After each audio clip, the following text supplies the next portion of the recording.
Hey guys, I'm Alexis with dadada baby, here to show you how to install the soft close drawer on our Soho white and natural dresser. The first step we're going to want to take is pulling the drawer glides out as far as they can come this way.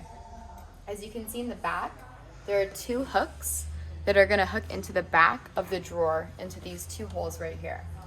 Before we put the drawer in, we want to make sure that we open up these plastic clips so that they're completely pulled towards the inside of the drawer and there's nothing sticking out on the side of the glide. Then we're going to install the drawer.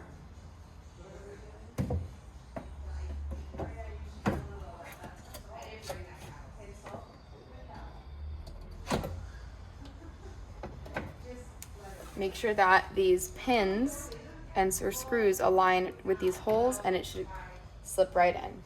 I'm going to double check the back to make sure that the clips are in place. Good to go there. Then we're going to clip these plastic clips back into place in the drawer, push them right in. Once that's in place, voila.